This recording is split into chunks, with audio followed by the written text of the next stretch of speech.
ते मराठवाड्यामध्ये फिरत असताना त्यांच्या विरोधात अनेक आंदोलनं झाली आणि त्यांनी थेट की हे ठाकरे पवारांचं राजकारण आहे, त्यांना महाराष्ट्र चांगली गोष्ट आहे. तरी कारण नसताना माझं नाव घेतलं एवढंच सांगतो. मी सुद्धा महाराष्ट्रात फिरतोय, मलाही लोकांनी आढळलं, मलाही निवेदन दिलं. असं हे फारच करतात का मला निवेदन द्या, मला आढवा. सर हे जे आंदोलक आले होते त्यांच्यावरही आक्षेप आहेत की ते फडणवीस किंवा भाजप सरकारच्या वतीनं फक्त विरोधी पक्ष नेत्यांच्या घरासमोर आंदोलन करतात. तुम्ही असाल उद्धव ठाकरे असेल. मी काही कोणाच्याबद्दल हेतूच्याबद्दल सारखा आत्ता घेणार नाही, कारण माझ्याकडे काही पुरावा नाही. पंतप्रधान नरेंद्र मोदी म्हणजे आरक्षणाचा प्रश्न जरांगे गेले 1 वर्षापासून मांडतायत. पंतप्रधान नरेंद्र मोदी महाराष्ट्रात आले, अमित शहा आले, सत्ताधारी मुख्यमंत्री उपमुख्यमंत्री दिल्लीमध्ये जातात. मात्र आरक्षणाच्या प्रश्नावरती केंद्राची महत्वाची भूमिका असताना सत्ताधाऱ्यांनी केंद्रामध्ये हा विषय मांडणं गरजेचं होतं का? असं आता एकमेकाला दोष देण्याचा ही वेळ नाही.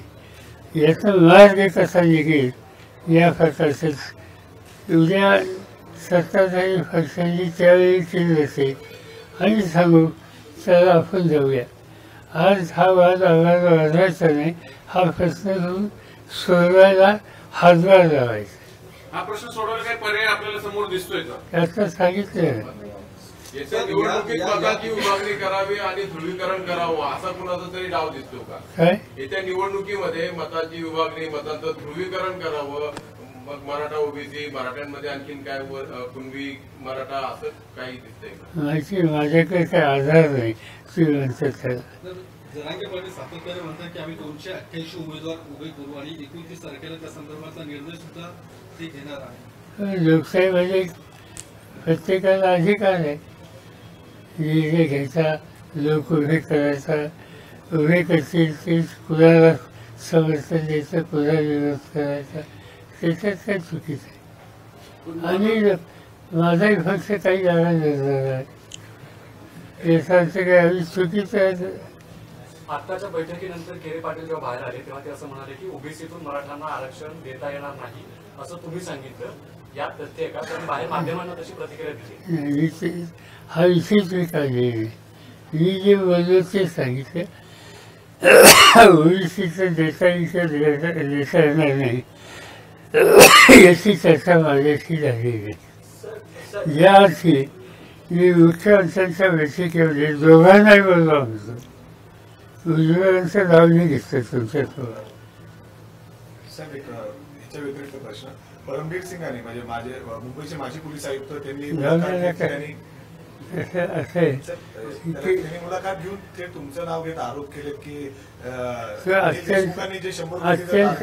अत्यंत बेजबाबदार पदार्थ त्यांनी केलं. त्यांचं वागणं, त्यांचं कार्य हे योग्य नसून सरकारने त्यांच्यावर ॲक्शन घेतली होती. याचं निवृत्त झालेले आज 3 वर्षाच्या नंतर त्यांना काय झालं नाही. किती गोष्टी सांगता येतील त्यांच्याबद्दलच्या, पण ठीक आहे, निवृत्त अधिकारी आहे, उगीच त्याच्याबद्दल आपण जास्त बोलणं योग्य नाही.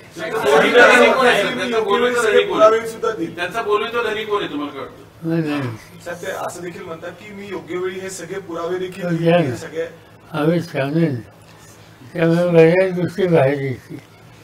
साहब हिंडनबर्ग ने वापस एक खुलासा किया है जिसमें इस बार सेबी को टारगेट किया है अदानी के साथ उनके हमें मालूम नहीं.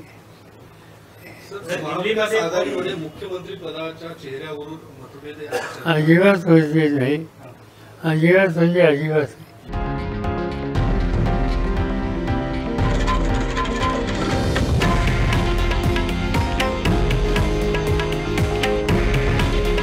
हे आहे देशातील नंबर 1 न्यूज नेटवर्क आणि आपण पाहत आहात TV9 मराठी.